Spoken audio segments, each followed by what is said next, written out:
Welcome back, everyone, to another episode of Going for Two, presented by Home Field Apparel. I am the publisher of the Extra Points newsletter and your host, Matt Brown. I'm joined here by my colleague and friend, Brian Fischer. And you might be wondering, well, wait a minute, why is there another podcast? It's not Wednesday. Going for Two comes out on Wednesdays. So I want to open this with some news. This is, I think, exciting. The response to Going for Two has been really positive over the last several months. After Brian and I ended up moving into the D1 Ticker family, we have a little bit more resources and infrastructure. And most of your college sports programs tend to decrease the number of times they publish over the offseason. We're the opposite because it's nothing but offseason for us, right? So we're going to now do two Going for Twos a week. You're still going to have the regular episode. We'll have to adjust it a little bit depending on the news cycle, generally on Wednesdays. Maybe sometimes it'll be on Tuesdays, but generally you're going to have another episode that's going to be later in the week. And the focus there is to also help highlight some of the most clicked, the biggest stories that were highlighted on D1 Ticker throughout the week. These would have been the most newsy events, the biggest things that happened throughout the entire college sports industry. Over the last week, one of the biggest ones was reporting out of The Athletic from Scott Dochterman that showed that the Big Ten was at least considering getting rid of divisions entirely and also shifting to an 8-game conference schedule rather than a 9-game conference schedule. So they can play some games with the Alliance, the Pac-12 or the ACC, the kind of not SEC group. And so we wanted to bring Scott in to help talk about that. So joining Brian and I here, we have Scott Dochterman of The Athletic.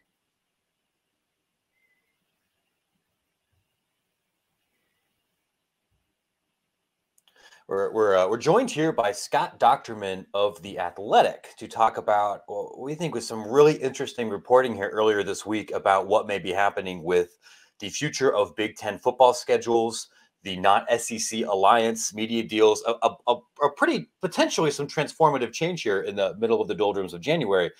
Scott, thanks so much for taking some time to chat with us.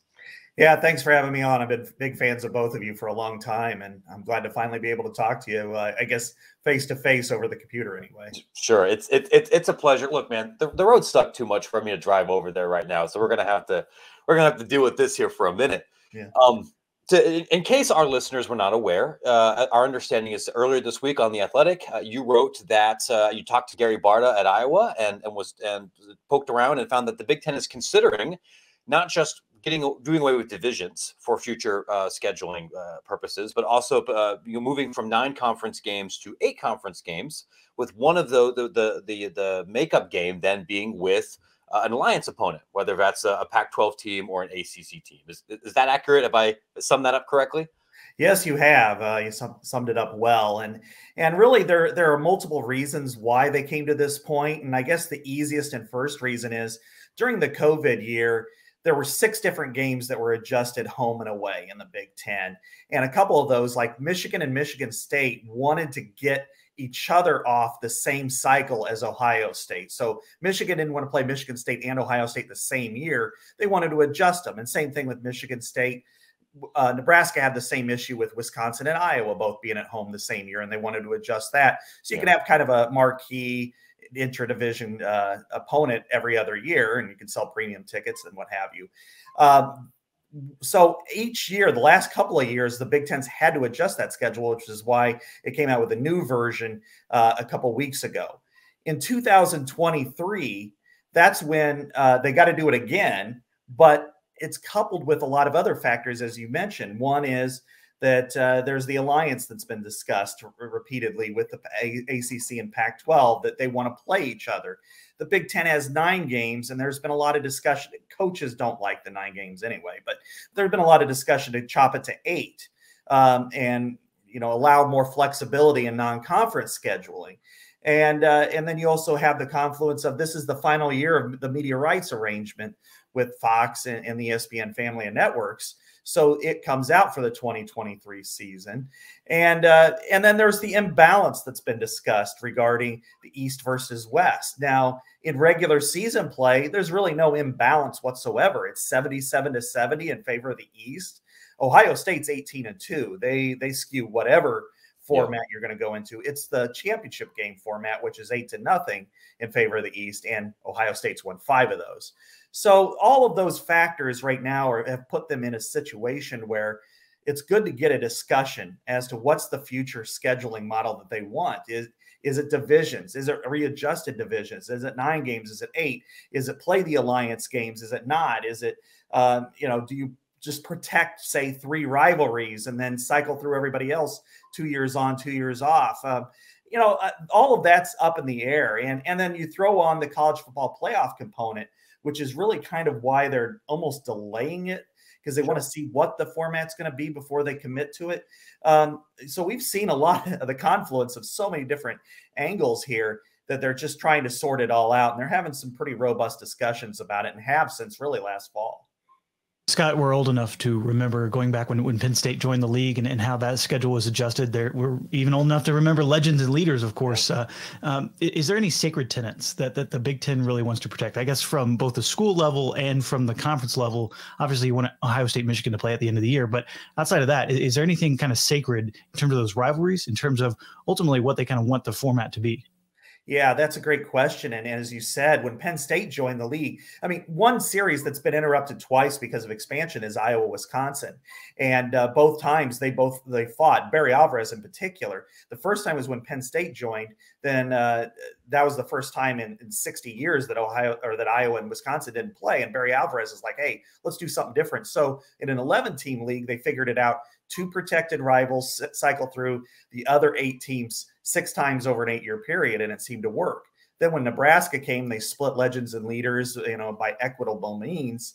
That was that series got interrupted again because, as we know, Jim Delaney wanted to split the top 4, split the next 2, and then just kind of flow everybody else in based on rivalries and geography. And that was another one that got shelved. So when Maryland and Rutgers came, they wanted to be tied to Penn State. Then Alvarez went back to Delaney and said, let's just make this geographical. And the big fight, there wasn't really a fight, but the big discussion was whether Michigan State or Purdue should go west. Right. And Michigan State would have gone west and wanted to, except it was supposed to leave the Michigan rivalry behind. And it didn't want to do that, of course. And so it decided to go east, and then they sent Purdue west, and Purdue was allowed to keep that Indiana game. So as far as sacred rivalries go, I think there's probably close to 10 that I don't think they want to have interrupted. And each school, at least the old schools, have their own, rivalries. I mean, I think, Ohio State with Michigan is number 1, and I don't even think there's a number 2. But then you have the Indiana, Purdue, you have Northwestern, Illinois, Michigan State. I think, Wisconsin, Minnesota is the oldest or the most played rivalry in Division I football. Iowa, Minnesota, Iowa, Wisconsin, those are really pivotal. And then you throw in a Nebraska into the mix, and that series with Iowa is turned into, a nice series on Black Friday, and not quite as important as maybe people hope it would be. But then you have kind of that second tier, and that's what's going to be the discussion is, Michigan State plays Indiana for the brass spittoon, and it's a neat little rivalry. It's close. I'd say basketball is probably a little more fiery. Or is that important enough to save? Is the land grant trophy important enough to save? There's so many trophies. There's like 6 Monopoly boards worth of things that Big Ten schools hand out, and they give 2 of the new ones every other year. It would be impossible to save every single trophy game. Absolutely. And that's what they got to figure out is like the land grant trophy in itself. The trophy isn't just a trophy. It's a trinket. Or Iowa and Nebraska play for the Heroes Trophy. That's just, somebody, in a marketing room they came up with. But the games itself matter to those fan bases. And if you're the Big Ten and then also your media rights partners, do you say, hey, if you're going to give it a choice here between Michigan State, Indiana, or Michigan State, Penn State, which one's going to rate and which one we want? And, the media rights partner is going to say, hey, the Michigan State Penn State games has got a chance. I mean, it had almost 4 million viewers last year. And that was opposite Wisconsin and Minnesota that had 5. Yeah. So that was really an important game. It is most years. So that's how that's probably going to play out. My guess is with 3 rivals is probably, for a lot of schools, it'll be easy. I think with Iowa and Minnesota, it'll be easy. I think, but then you got Maryland and Rutgers, and which teams really fit there. And would the Big Ten say, you know what, we want to really establish those brands out in the East Coast. So maybe we'll, instead of having the little brown jug game between Minnesota and Michigan, we'll throw Michigan out to Rutgers, and Ohio State will play Maryland instead of Indiana or something like that. So, but those all discussions, you've got the the local point of view, and then you got the holistic big picture. So I would expect there to be about 9 or 10 that are probably like, okay, we're not going to touch these. Yeah. And then there's going to be a whole bunch that are going to be under heavy discussion as to how often and the frequency in which they play. I want to talk about that local perspective a little bit. We can get to what Fox and what other corporate entities might be interested in here, but you're obviously much more plugged into how Iowa fans think than I think Brian and I are. And that's a particularly interesting fan base as far as scheduling is concerned, because Iowa's got to play Iowa State every year. And they, over the last decade or so, haven't played a lot of other name brand P5-ish programs out of conference. I know some fans think that sucks. Some fans really like it. And in this kind of system, well, you are guaranteed probably to play more teams that maybe you've heard of outside of the Midwest, but it might end up being Wake Forest, or it might end up being Oregon State. It might end up being a bigger deal. But when you decrease those conference games, that could theoretically mean that maybe you don't play maybe you miss Wisconsin as often as you had before. Or maybe you don't play Ohio State or Michigan as often. What have you heard from Iowa fans about this proposal? Is it something they like? Is it something they're afraid of? What's the mood in Iowa City? Well, there's been a lot of complaints once the Big Ten went from 8 to 9 games that there's not a lot of variety in the non-conference schedule, and then they've gotten hit for it. And it's really not their fault, because when you're playing 9 conference games and then you add that an in-state opponent every year that's a Big 12 team and it's a rival in Iowa State, there's not a lot of room. Very few schools go to 11. I think there's only about 4 or 5 nationally that do it, and usually they're the Power 5 teams like a Purdue or somebody who's the revenues doesn't quite matter as much as the home revenue for an Iowa. So it's really, the criticism isn't fair. There's not a Wisconsin State. There's not a Nebraska Tech or a Minnesota State other than on the show Coach, So that's of that level. So take that, St. Thomas. Yeah. So, You're right. Iowa does have to play Iowa State. They do have a contract through 2025. They've had their issues with Iowa State over the years, so it's not exactly an easy situation for them. But I think that there's a lot of interest in scheduling just a different opponent. I mean, but when the Big Ten was 8 games before 2016, then they played Pittsburgh with frequency, or Arizona State and Syracuse and teams like that. And But then the question becomes not for an Iowa. I mean, or, we can look even Big Ten wide. We would all love Ohio State, Clemson, or Michigan, USC, or Ohio State, Oregon, or, of those types of teams. But when you start getting into teams 5, 6, 7, and 8, and you're like Iowa, your choice is to either get that 9th game against Michigan State or Penn State, or you're going to NC State. Then you're going, is that really worth it? I mean, they're Power 5 teams. And like I was there last year, and for the Iowa Penn State game, it was a raucous atmosphere, 2 top 5 teams at that time. And versus if you're going to NC State, no offense to the Wolfpack, I mean, they're probably thinking the same thing in reverse. And it's like, okay, yeah, that's a Duke's Mayo Bowl matchup. That's not even an Outback Bowl matchup. So I think that's, right. That's another part of this question. And I think that's where the media rights discussions come in, is will Fox and outlet number 2 say, okay, we would be okay with 35 mid-level average matchups, Oregon State versus Minnesota and Boston College versus Indiana, as long as you can sign us up for Michigan, USC, and Oregon, Ohio State. And that's, or they're going to say, you know what, we think we get more value from an Iowa, Michigan State and Iowa Penn State game than we would, some of those others. So I think that's going to be really interesting. But locally, the Big Ten West was kind of built almost for Iowa. Every team on its border they play. Yeah. They have huge histories with all of them except for Nebraska, and that's still become pretty heated between the families. Yeah, there's definite acrimony between those programs over the past couple of years, and not just on Twitter. Like there's real dislike. Yeah, exactly. You have I always kind of compare it. I said you have the insecurity on Iowa's side with the self-righteousness of Nebraska's side, and they don't mix very well. Oh, it's beautiful when you have the little bit of Midwestern passive aggressiveness. Yeah, you have the proximity, but without the stakes. Oh, it's the best. Like Brian and I, we talked about this. Those make the best college football rivalries. It isn't necessarily who wins the title. It's when it's an 8-5 versus a 5-6. You know, there's a little bit of Midwestern egg bowl to it, I think, and that's not really like making fun of Nebraska. Like I look at that with genuine appreciation. I love watching that game, even when it's 10-7 and stupid. Yeah. It's a good point. So you actually mentioned something else that I've been trying to kind of square this circle on the media side, because if I'm Fox, I'm trying to imagine here from their perspective. I would be excited about having 9 conference games because I would control almost all of that inventory. You know, maybe I send the games that are less attractive to ESPN if there's a second partner. We know that there's a possibility that Fox just becomes the Big Ten's primary, or buys out ESPN's share for this. But for the conference games, you control that inventory because it's both the home and the away team are Big Ten. Mm-hmm. But in this world where we already know that the ACC is part of the alliance, that's going to be an ESPN property no matter what.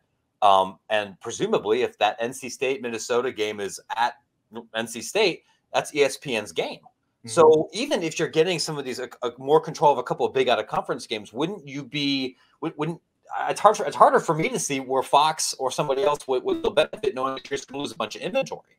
Am I off base here?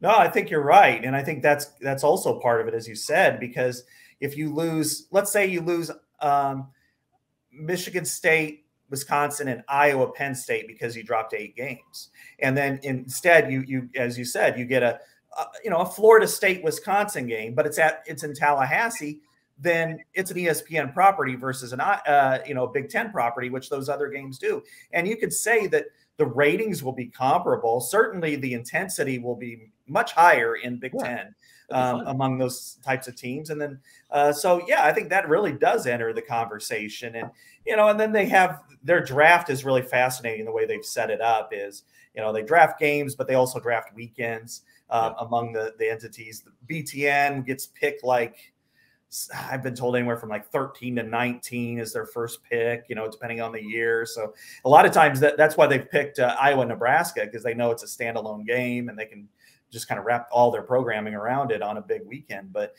yeah, that's a great point, because you just don't know if you want to surrender that game especially to ESPN, because I'm not so sure ESPN is going to be part of this.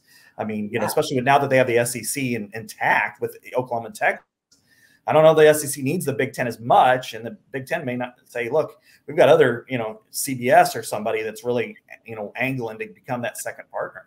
It might depend on who ends up becoming the Pac-12's primary partner in the future, right? If Fox ends up being the primary rights holder for both of them, maybe this is an easier decision to stomach rather than maybe the 3 of them being split up. If one's Apple or one's CBS and one's ESPN and one's Fox, it's harder for me to see how the math checks out. But, I got a C- in calculus.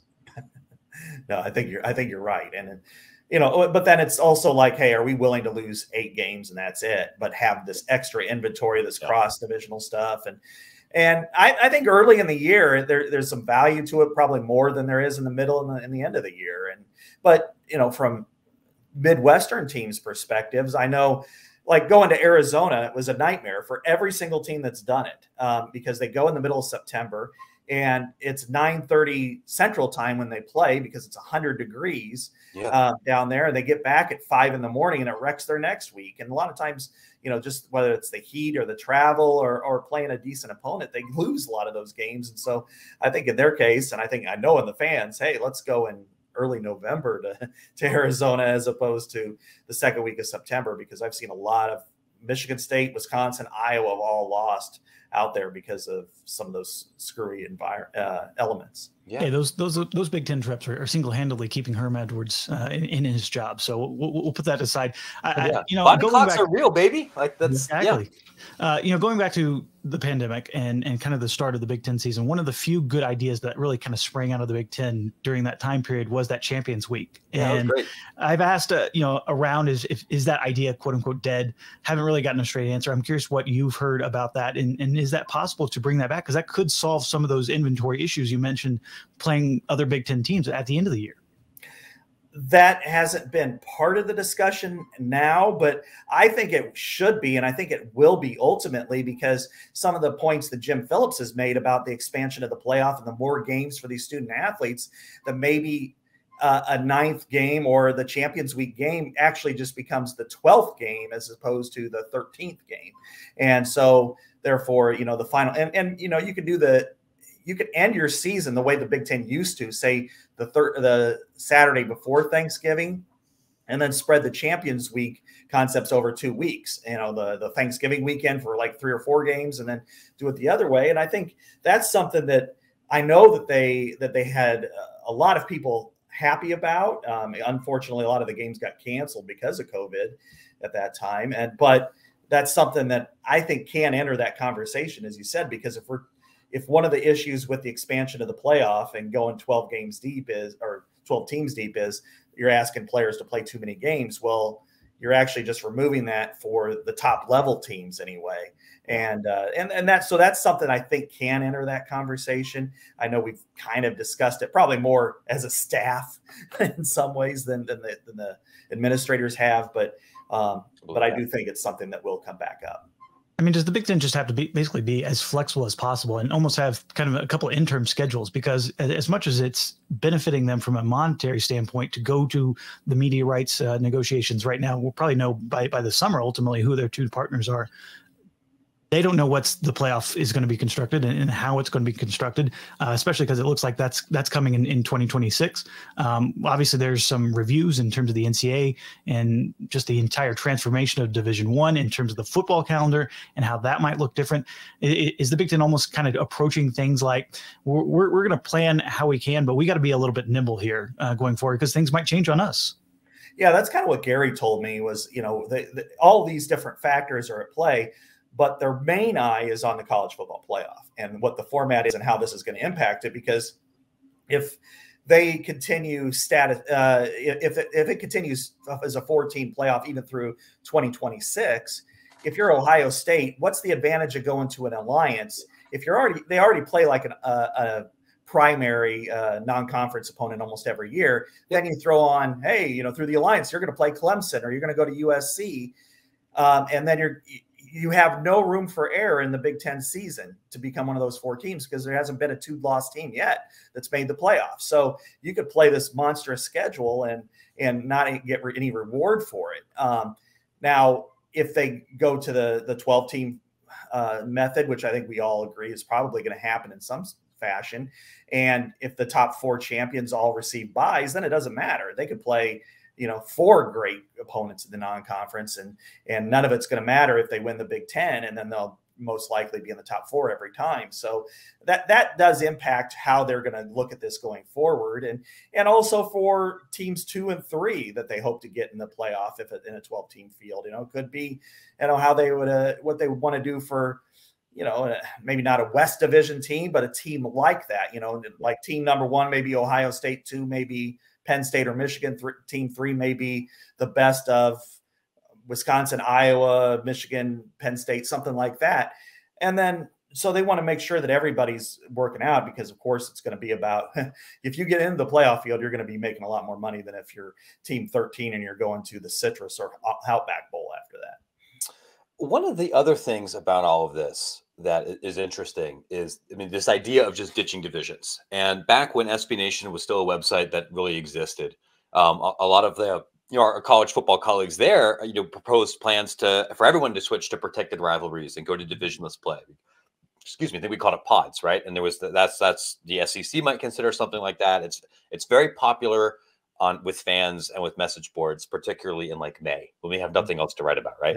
But my understanding is that NCAA bylaws still require you to have football divisions if you're a 12-team league. And I know other power leagues are still kicking this idea around. And I know that we're kind of setting the whole Constitution on fire right now anyway. Do you envision any like bylaw or legislative obstacle to doing something like this? Or is this, hey, if you ask for a waiver, you're obviously going to get it kind of deal? I think it's the latter. I mean, we've seen it with the Big 12 had to change, had to get a waiver or a change, then able to play round robin and do this. Now they're going to have 12 teams in another year or 2 or 3. And I'm sure they're going to still have a championship game, and maybe they won't have divisions. And likewise with the ACC during the COVID year, they invited Notre Dame for a year, and then they played one big conglomerate. And I think in some ways what you're looking at with this is I expect that to happen. I mean, however the Big Ten wants to decide how to crown its champion and have a championship game, I'm sure it's going to go to the NCAA and tell the NCAA what it wants to do as opposed to ask for it necessarily. And same thing with the SEC. I mean, now that it's 16 teams, are they going to go to a pod format? Are they going to protected rivalry? I can't imagine only 2 divisions. You're never going to play anybody the way they're going, with their schedule. So I think that I mean, the NCAA is pretty feeble at this point anyway, and holding up some sort of a plan that everybody wants and agrees to for some of its most prominent members, just because of a rule that's kind of arbitrary in nature, I would say would be almost laughable. And really, you think about it, the whole debate over divisional plays, it may have ignited realignment anyway, because if the Big Ten was allowed to play have a championship game with 11 teams, would it have even sought expansion at that point? That remains to be seen. But I think if anything, it reminded all the other schools like a Missouri that just how miserable it was under the thumb of the Big 12. Yeah, well, there we go, man. If I wrote a sequel to my book, maybe that's one of the chapters, right? I think you're right too. Of all of the with definitions of membership and conferences and divisional one status anyway, kind of being reevaluated, I can't imagine anyone saying, "What we need to do is protect the sacred concept of geographic divisional play." That would think about what this would do to Northwestern. Like I can't see that happening. No, me either. I mean, I like that. I mean, I live in the West Division. I cover these games. I love some of the games, and the ones that are probably cycle off would be like an Iowa Northwestern. I mean, they've been just a perpetual thorn in the Hawkeye side all these years, and it's been a great series. And some of the teams, even a Wisconsin Northwestern wouldn't necessarily be protected, and they're only 2 hours away, and they've played 103 times, I think it is. So that would kind of stink. But by and large, it's more about let's just protect the ones that are sacred that you can't live without, and then cycle through. I mean, the Big Ten's concept with a 14-team league, which would be 3 protected rivals, cycle through everybody else 2 years on, 2 years off, is actually better than what it is now, because we're seeing. I think so. Yeah, I mean, Ohio State hasn't hosted Iowa since 2013, and so that's kind of nuts in its own right. Yeah. Do you have anything else, Brian? Oh, Scott, I was just curious. The genesis of all this was you speaking to Gary Barta, and he's obviously coming off of that stint, I guess you will, as the chair of the College Football Playoff Selection Committee. I saw him in Vegas in December, and he visibly looked like just relieved to not have that job anymore. I'm curious if you could provide some insight in terms of why he even took that job in the first place, and how he feels coming off of that, cycling out of the selection committee, because he definitely took some slings and arrows down the stretch there. This is a great question. Listen, we foiled with those emails. I saw people calling him Gary Farta. Yeah. That job seems like it sucks. Nobody seems smart when you're on TV having to answer for decisions that maybe you don't even agree with. That's all true. And when he took that job, because Gene Smith stepped down, and if you remember right, Gene Smith, when he stepped down as like the Big Ten's representative, part of it was because Ohio State had missed the playoff at least twice in a row. Then they won, and they were champions. And so it seemed like the right move, that maybe him not even having no advocate for the Big Ten in the room probably was hurting Ohio State to some extent. And so Gary took it, and I've known him for a long, long time. I started working in Iowa the same day he started as athletic director, so we kind of coincided there. And when he took that gig, he said, look, I had small kids for a long time, so I asked not to be a part of a lot of these committees nationally. Now that they're grown up, they're both in college at that point, I said, okay, I'll do it. And then so he took it over, and then everybody, of course, as we know, was more than happy to say, yes, you're our spokesman, and shove him out there. And the COVID year, towards the end, it was a really tough spot for him, because he was basically arguing against his own self-interest, against his worst enemy. And that was when he had to publicly tout Iowa State, in his own state, who they recruited against, as we know, against Indiana, which if they get to the playoff, or at least get to the New Year's Six, that's more money for his program, which ended up losing $42 million during the COVID year. So, and I remember just one side conversation, I guess I could say it now, that I had, and he just kind of laughed, and he goes, can I just say, I am so sick of talking good about Iowa State. And, I know the administrative relationship between those two institutions and their kind of affiliated entities is not always cuddly. It couldn't have been fun. It couldn't have been fun. Yeah, so he had to deal with that, and they're connected through the same board of regents, so they have to go through each other. And it's like a lot of in-state situations, but here there are no pro teams, so it really gets magnified. But yeah, I asked him about that the other day too. I didn't write anything, and he just said, yeah, I'm kind of happy to turn it over to Ward Manuel. I told him, hey, whatever you want, I'll be glad to help you out. But you could tell that he took a lot of arrows, even for like the Cincinnati stuff, and from our organization, a lot of people that write for us. And at the time, he was kind of blown away. I talked to him at I think it was press box at Northwestern, and he's just like, look, we've got like 6 more games. We know things are going to change. Why is everybody so ramped up over this Cincinnati being number 5?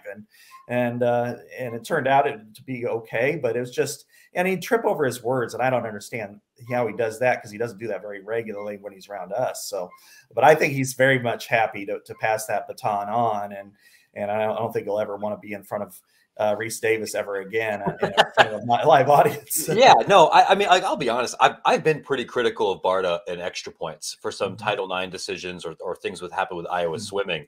And he was a very easy punching bag for the playoff committee. And even then, I don't think we have to be mad at somebody. And I think the collective frustration, a lot of that's just projected over whether it's him, whether it's Kirby Hoka, whether it's Jeff Long. I feel like the same tripping over words, the same trying to kind of square the circle from all these other things that you weren't necessarily a part of. Like I don't know anybody who could do that job particularly well, and that wasn't his fault. I'm sure we'll yell at whoever's doing it next time for making similar issues, right?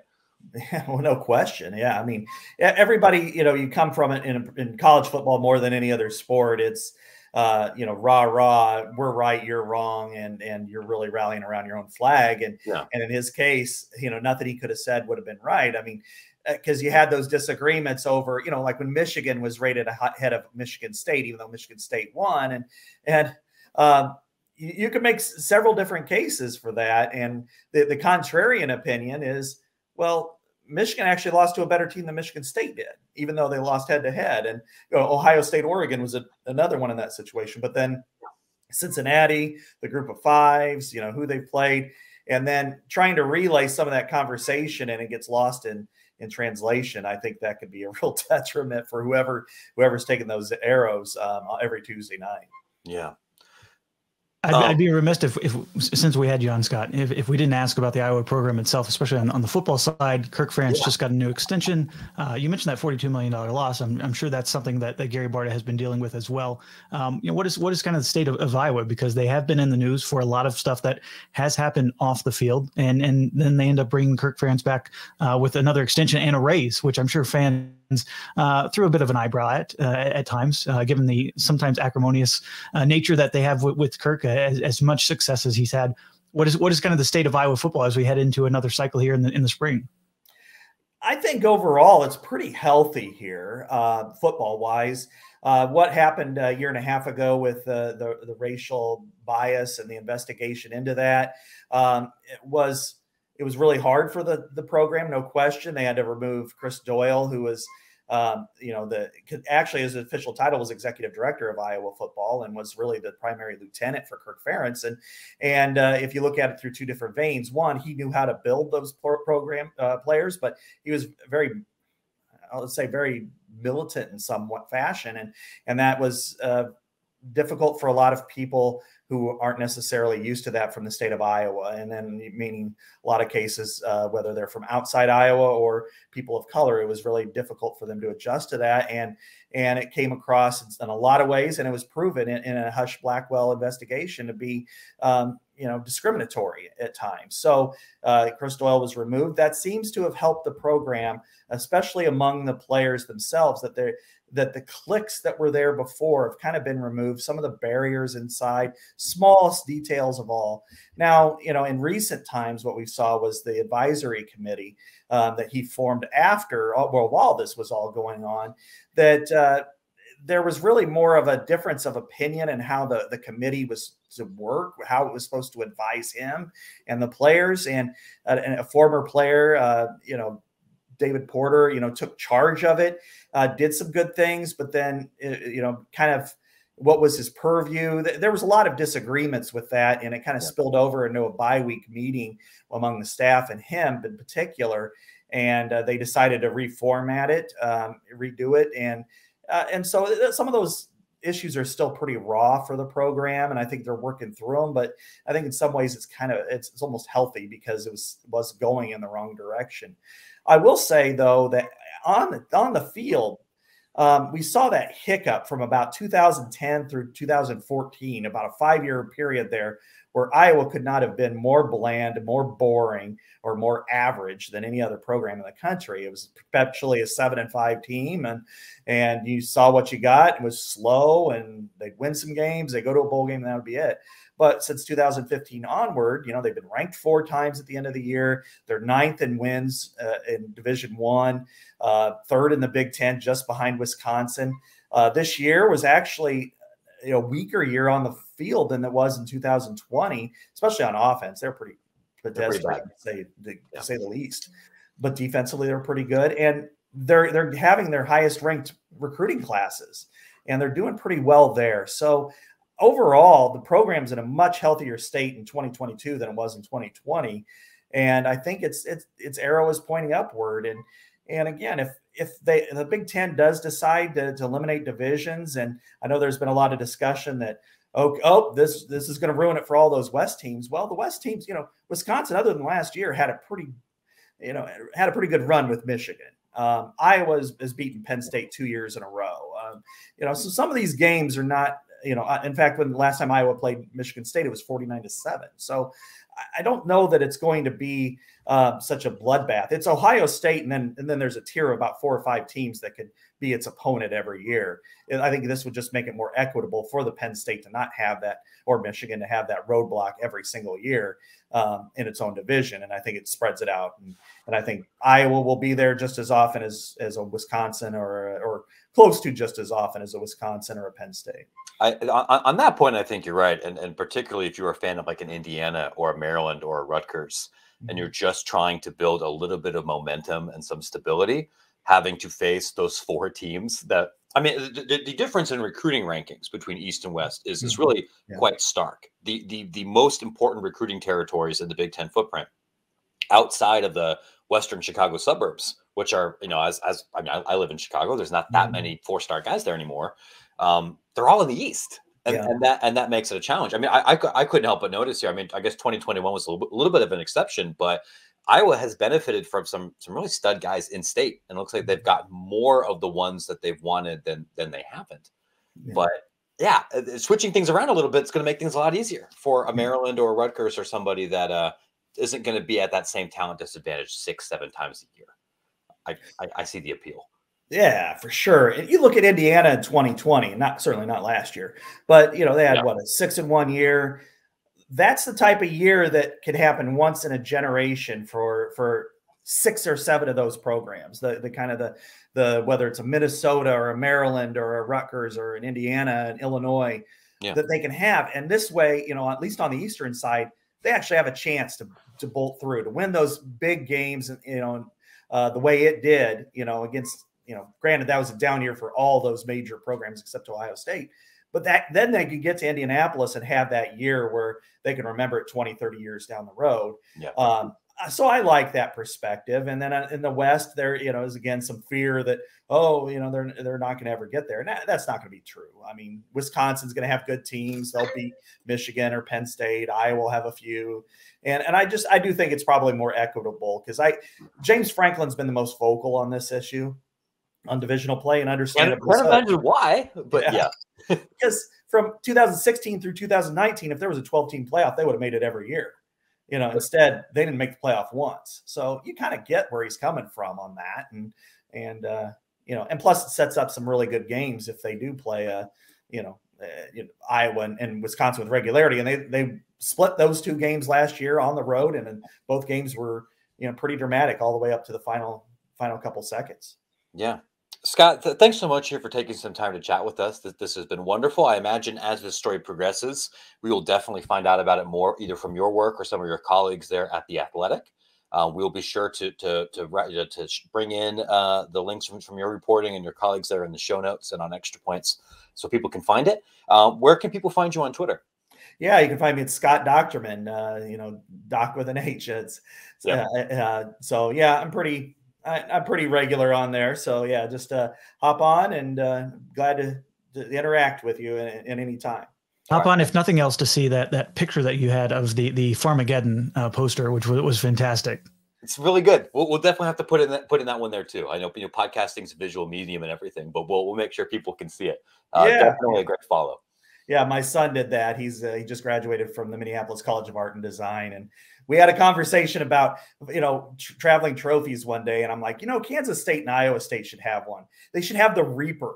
And I mean, because the Reaper would be like the Paul Bunyan's axe of the plains. That's a good one. And it's like, so they're both battling for a Reaper, and then they go out, and then you're acting like you're reaping the weed or whatever, for Farmageddon. So yeah, that would be, that's so much more badass than half the other things that are in this league or given around. Like listen, I know the history.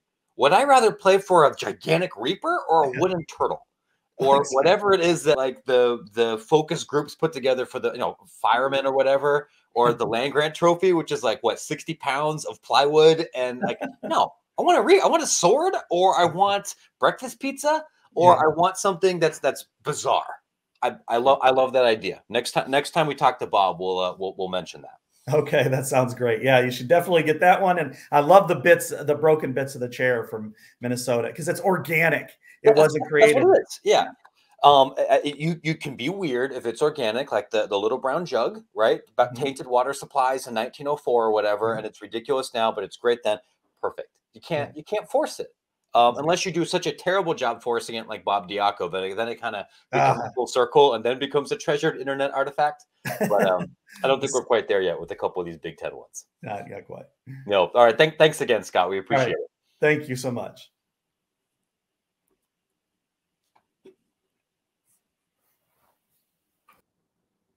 This show is, of course, presented by Home Field Apparel. Our friends, shirts that we wear, not just because Home Field gives us money, but because they're also extremely comfortable. They are your leaders in unique, officially licensed collegiate athletic apparel and unathletic apparel, because it's T-shirts, it's hoodies, it's stickers, it's all the great things that you can wear or stick on top of other things that include all of the really fun, offbeat, unique, historical logos from your favorite college programs. Brian, we're here talking right now. I'm wearing the University of Miami Sebastian the Ibis, a school that I did not attend. I think I'm trying to channel that a little bit because we're in the middle of a snowstorm here as I'm talking to you, and maybe some South Florida vibes would be nice.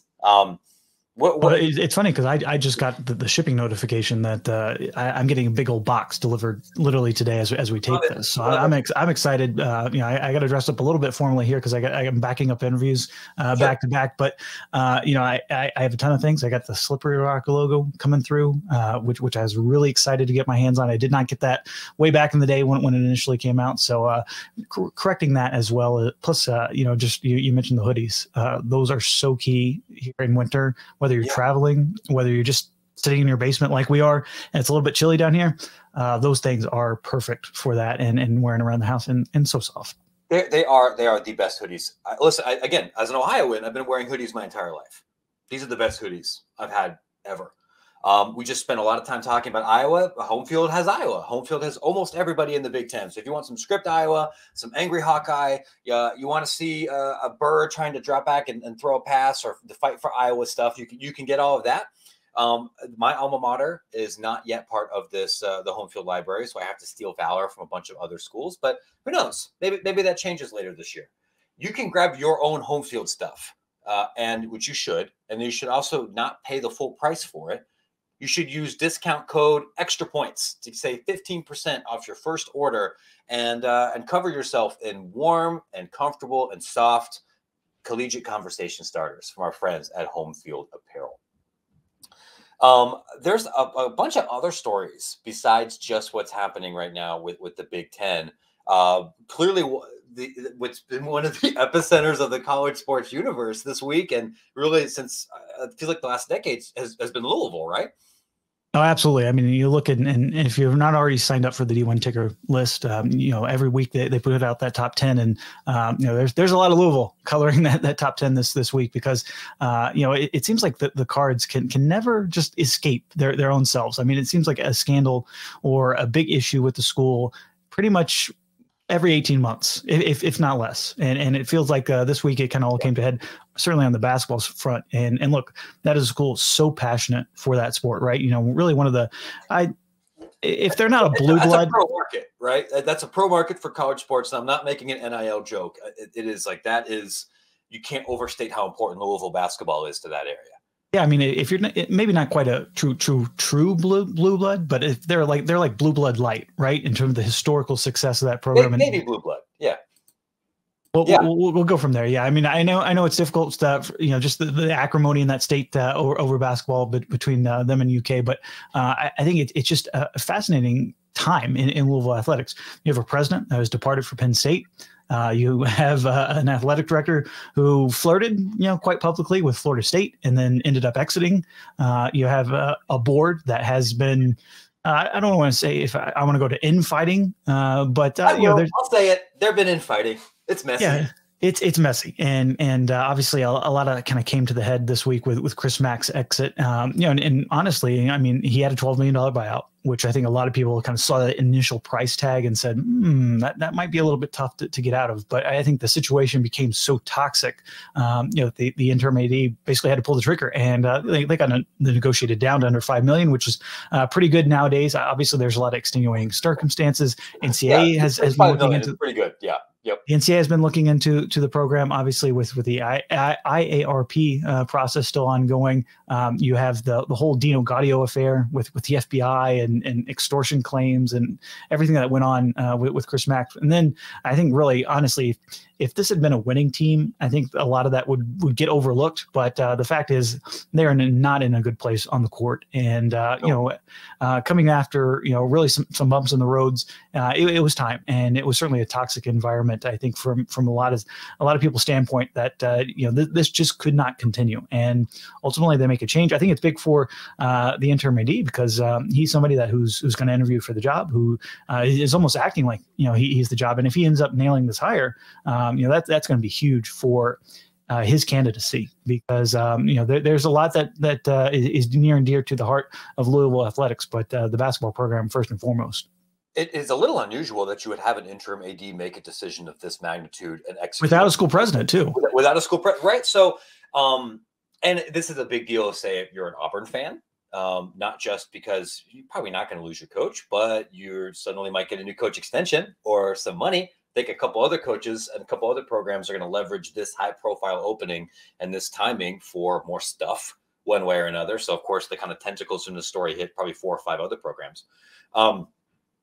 I feel like, and listen, we're a Louisville company now, right? So I feel like I should know about some of these things.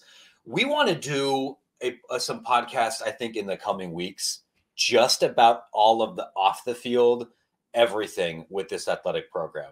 There's been a meme, maybe we can throw this in the show notes too, about like the dad kind of turning around in the backseat begging like the Louisville athletic program to be normal, and it just cuts to Louisville just screaming. Like anybody on this beat, I feel like needs a drink and like a trip to Mexico, because it's been one weird thing after another. We're also going to have things, I think, detailing the basketball side of all this a little bit more, but this isn't just a basketball story, and Louisville hasn't been just a cut and dry what's happening on the field, on the court. Scott Satterfield did this, Chris Mack did this story. It's been a lot of a bunch of other stuff. I mean, I used to think, kind of the gold standard of chaos in terms of the athletic beat, as you mentioned, was maybe either Tennessee or USC. I think those two programs had a lot, especially a couple of years ago. Things have settled down a little bit in Knoxville and LA. So I think by large, Louisville, especially when you look at kind of the totality of the past decade and everything that has gone on there, going back to the days of Tom Jurich joining the ACC. I mean, it has been a wild journey for Cardinals fans in general, and pretty much everybody that's been following along, because it's been almost nonstop. And it's going to be very curious the next 6 to 8 months, in terms of how that school proceeds. I don't get any sense, that this is going to be a presidential and athletic director search that ends up, being very quick. I think they're going to take their time on that front. And, that this is a big hire. I mean, this is a big hire that can shape not just kind of ACC hoops, but a lot of other programs. You mentioned Auburn. I don't think Bruce Pearl is leaving by any chance, but he's going to. There's already talk about an extension. He wants some additional things from an administration that's already kind of under fire and going through some things as well at Auburn. Yeah. Real quick, like if we're thinking about all of the, for God's sakes, just be normal athletic departments, right? Real quick, Tennessee's on that list, certainly. USC, Louisville, Oklahoma, maybe in the last 3 months. We can't sleep on Auburn. Auburn has also not been chill for a while. And so, of course, there's an Auburn component to this Louisville story. I mean, it just doesn't stop. That's the thing that kind of, is always funny to see, is just how it's like you keep tripping over yourself, and you would think you would get back on your 2 feet and you're on your way, but nope. Just going to trip up again. And, I think that's certainly a sense of frustration among Louisville fans, and probably a sense of fun if you're, on the blue side of things in that state and in the Commonwealth. But honestly, it's a lot. And I think, if you're an administrator elsewhere, if you're a fan elsewhere, you can also look at what's going on at Louisville and hopefully learn from some of their mistakes, because as many as they've been made, they have corrected a few issues down the road, at times. And I think that's key for them moving forward is can they kind of move past this entire era and hopefully get on more settled ground. And we'll see, because I think, Scott Satterfield, you mentioned him, he kind of goes into 2022 a bit on the hot seat as well, regardless of what's happening with the AD and all that. Yeah. So, just hired a new OC from Notre Dame and Lance Taylor. So I think it's just a fascinating test case in terms of college athletics at a period of time where there's a lot going on. Yeah. So stay tuned to this podcast feed for more on the Louisville beat, as we as outsiders are slowly beginning to unpack our new corporate home. Were there any other big stories we wanted to make sure that we mentioned here? This is a little bit longer than our typical podcast, but you're by God, you're getting your money's worth here today. Yeah, I mean, I would love to kind of go into the rest of the top 10 list, but we are getting a little bit long here. But honestly, we're covering a lot of this stuff on Collegiate Sports Connect. If you haven't already signed up, if you're an administrator, it's a great resource. We're doing a lot of videos there. Talked with George Kliavkoff, the Pac-12 commissioner, earlier this week. Honestly, schedule, as we mentioned, a big thing. The Pac-12. Really in the thick of those alliance talks, want to make some things, but he had some interesting comments, to me, just in terms of saying, look, as much as the Pac-12 is focused on, media rights and providing leadership and doing things a little bit different in that conference with him taking over, there's some concerns out west in terms of what the future of the NCAA looks like, especially if there's kind of an employee-athlete relationship, which he was very firmly against. I know Bubba Cunningham has had some comments similar that came out this week as well. So a lot going on. We're covering a lot of it, doing some interesting conversations as well on crypto in college athletics, which is also a hot button topic if you've turned on CNBC or Fox Business Network at any point this week. I've literally talked to any straight man on Twitter, I think, over the last month and a half. You've probably heard something about crypto. and especially the volatility that has occurred this past week. And so it's some interesting kind of putting that stuff in perspective. And so and plus this great podcast keeps on ticking. I think the Hawaii episode, I heard back from a few folks as well that we had on Wednesday. If you haven't already checked that out, I think Tubby Ching has actually hit the ground running. Had I believe a 4-star recruit as his first commitment. So I mean, it's going to be interesting to follow that story as we get going as well. But a lot going on in college athletics. They say it's an off season. It's definitely not. We got signing day next week. We got March Madness around the corner. There is so much going on, and hopefully we will be there chronicling it here on this podcast. I'm happy to plug Collegiate Sports Connect really quickly. Like right now, if you're an administrator, you definitely need to do it. If you're a media member, it's free. You should do it. There's useful, there's newsworthy stuff on there.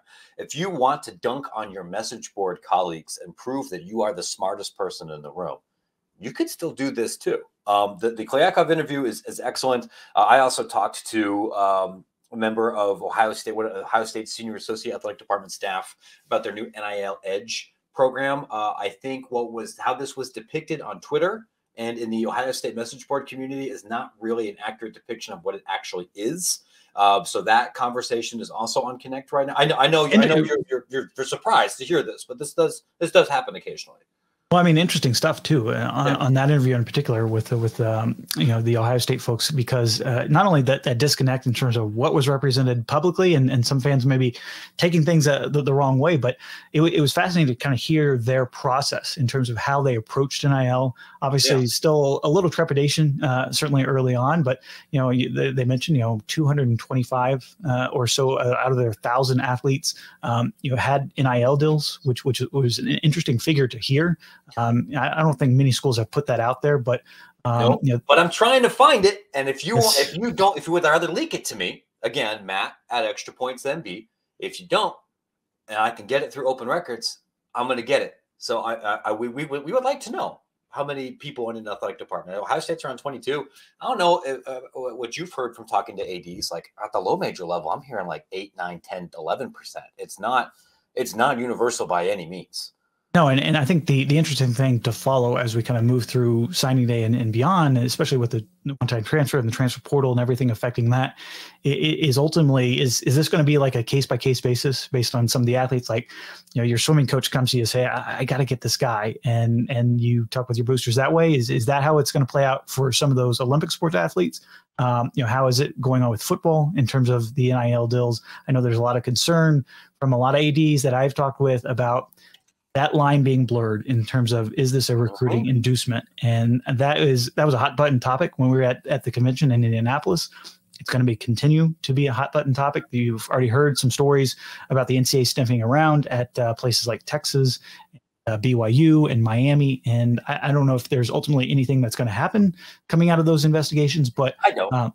No, I don't either, but because I don't think the NCAA wants to kind of dip their toes in those waters. But at the end of the day, I do think they want to kind of be kept abreast of what's going on in the marketplace. And I had a few coaches who said, it's a bit of a wild, wild west. And it definitely has that feel right now. Yeah. We're going to get into all of that very soon. There's been, I think, some very interesting reporting on how that marketplace looks different for, say, a top 200 recruit in the Southeast versus literally everybody else in every other sport. So your homework, you've been with us here this long, extrapointsmb.com. Make sure you're subscribed to the Going for Two feed wherever you get your podcasts, especially if that's on Google, Spotify, or Apple, because you're going to get 2 of these a week, which is pretty good for free right there. I know, right? It's visual everything here.